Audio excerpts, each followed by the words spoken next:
osobně s námi být nemůže, ale vzdáleně ze San Francisca by s námi být měl. Please welcome Ulrich Schmid-Maybach, hopefully also on the screen.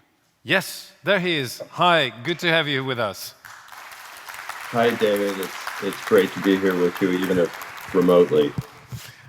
Ulrich, thank you very much for joining us. We understood that you could not be with us, but very shortly, I think that you would like to introduce a little bit the family and yourself at the very beginning. Yes, I'm the fourth generation from Maybach, beginning with my great-grandfather. The important part there is that he was an orphan mentor to success that led him to designing the first Mercedes in 1901, and then really investing his time in his son, Karl Maybach, who's responsible for both building initially the engines for the Zeppelins, and then launching a whole motor division, the Maybach Motor Works, after World War I, and then bringing that all the way up here to the present day. We can get into that in a little while, but I wanted to express how very, very much I was looking forward to being in Prague with you personally. And just here we are in an intimate group with the family business.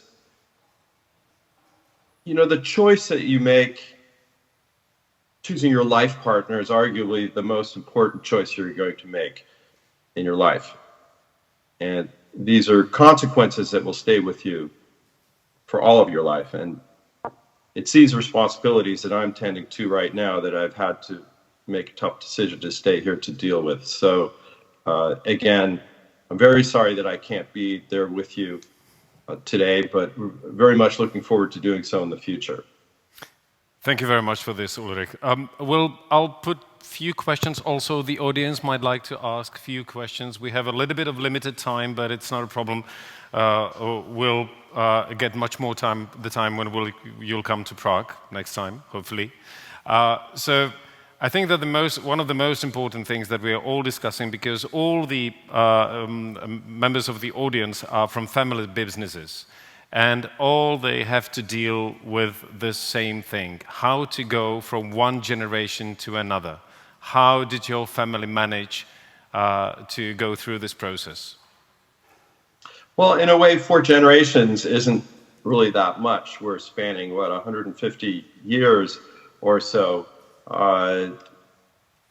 There were 2 engineers, and then those were the first 2 generations, and then my mother was more on a board and management seat, and it was then my responsibility to shepherd the IPO of the company, basically together with our partner, the Daimler Motor Company at the time.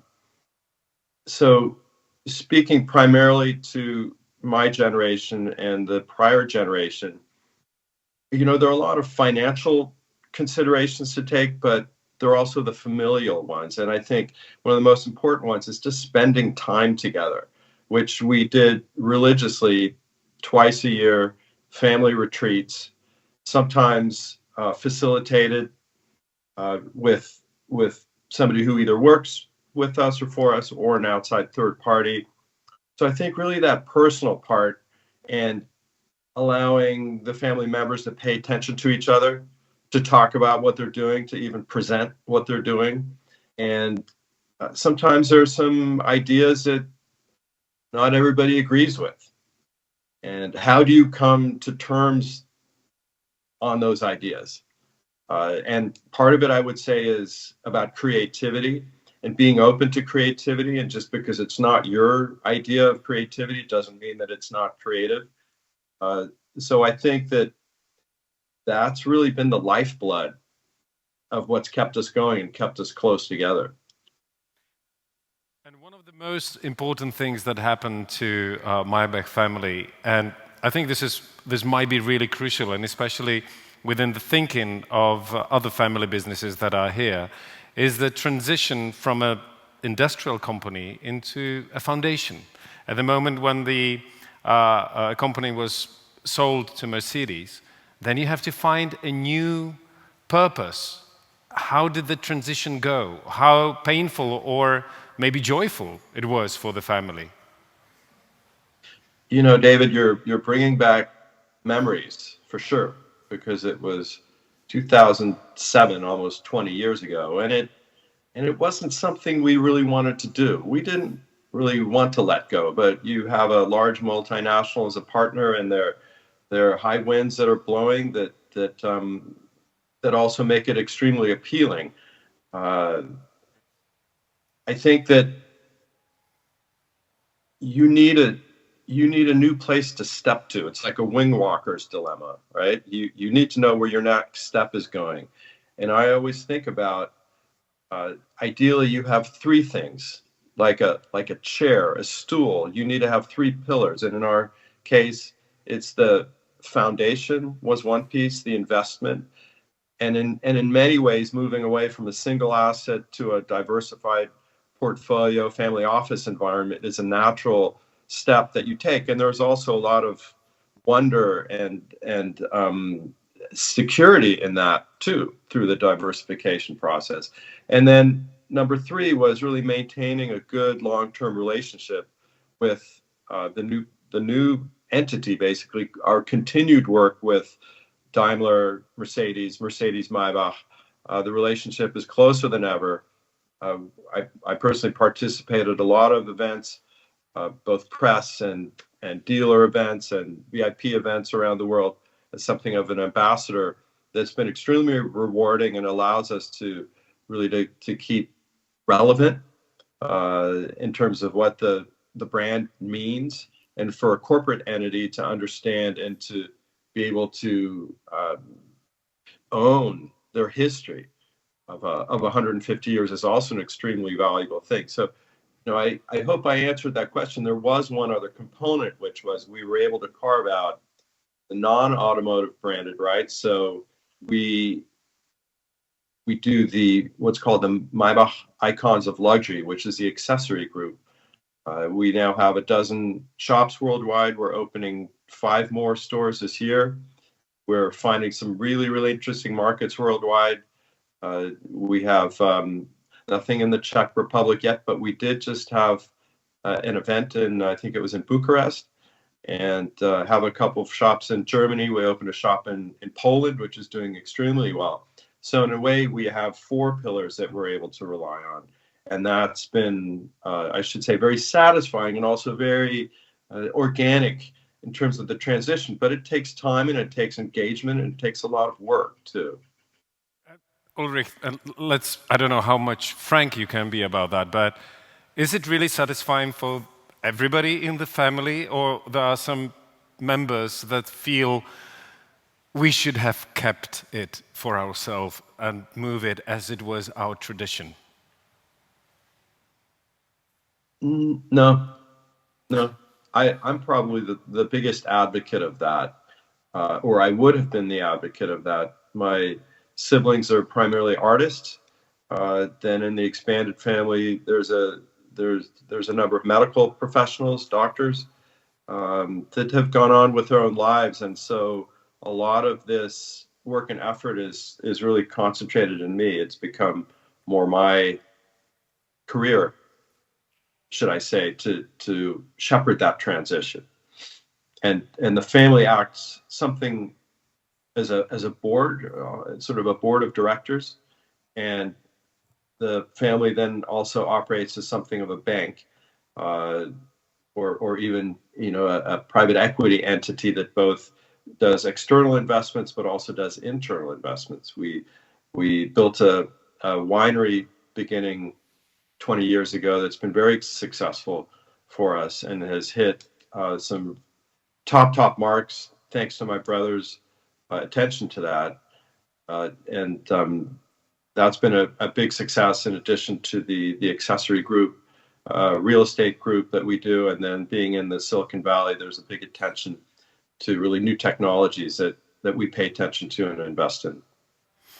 Thank you for this, Ulrich. I'll just have a look on the audience if there is any question that would come from the audience. If not now, they will probably save it till the next time when you come to Prague. So my other question is, was there a moment of a crisis within the family? It doesn't mean the time that you recall, or maybe even further to history. And what was the outcome? What was the lessons learned of overcoming through the crisis? As a family business, I mean. So with the family, with the engine business, you mean, with the Maybach Motor Works, with MTU? I mean within the family. I mean within the whole history of the family, how to overcome the crisis.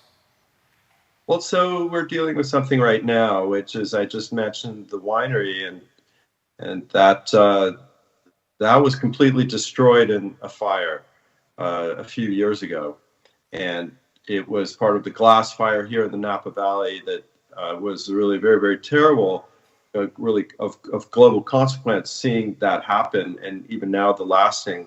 And we were right near the epicenter of that, so it pretty much destroyed everything. We've replanted the vineyards, but the insurance isn't enough to cover it. And then you ask yourself, and I'm going to transition here because of a conversation that we just had at a family meeting that we had about a month ago. Is this a legacy asset or is this an investment asset? Because if it's an investment asset, you handle it differently from a legacy asset. And even though 20 years may not be such a big time span, we're really seeing it more in this legacy asset, meaning that you have to really hold your breath for a long time. You will reinvest contrary to some otherwise, I should say, just business investment decisions, in which case you would say, hey, we're going to sell it, cut the losses and move on, because that money could be invested better somewhere else. Or you build it back up and it becomes part of the story of this asset. And so that's something we're struggling with right now. And it's also, people don't agree on what to do. That they really don't. And so that's been a difficult one. But what's come out of it is that after the meeting, the members came to me and said, that's one of the best meetings we've ever had, because we were really talking about fundamental questions that are much deeper than, how's the performance look, as opposed to, what is it that you're going to leave behind, and who the kids are going to be engaged with this and how. So I would say we've been able to deal with that pretty well. If I go back to the initial exit from the Maybach Motor Works, where there were also, how should I say, some non-family members involved, it was, that was really hard. That was really hard, because when you have people who disagree, who aren't related to each other, who don't have this bond to fall back on, it made it hard in a different way, in a non-legacy way, right? And that became a lot more calculating and cold, rather than, we're in this together and we're going to grow through this together and we're going to survive. The whole discussion about legacy business and investment business is really interesting, but we don't have more time for that. So hopefully next time. But the last question, Ulrich, is there any kind of advice that you could give for the family businesses for the handing over from a generation to a generation to make it smoother, happier, without any bitterness at the end? Well, I think you need to make the decision whether you actually do want to hand it over, or in this day and age, there are a lot of brilliant people coming out of top schools around the world who know how to manage businesses super well, and they may be able to do that better than, somebody from your own family. And so the question is, when do you stay in the family business and when do you evolve to a family office? And again, with a family office, there's a lot more flexibility and perhaps more room for a creativity. You have somebody who comes out, let's say you have a pharmaceutical business, and none of the succession is interested in this, or they haven't been inculcated into it early enough. They're not showing signs of leadership in that direction. So I think you really have to start early by bringing the next generation into the business. In our case, we're, again, at this last meeting, there's some sort of young teenagers one of whom was really showing a lot of interest and a lot of acumen that you would not have expected. So I think really being open and receptive to those ideas, even if you think that, oh, well, how would they know anything? So I hope that answers your question. It definitely does. Ulrich, thank you very much for your time. And we will be really looking forward to see you in Prague, and hopefully everything goes well with the family. Thank you. Thank you very much, David. Thank you, everybody. Thank you. Take care.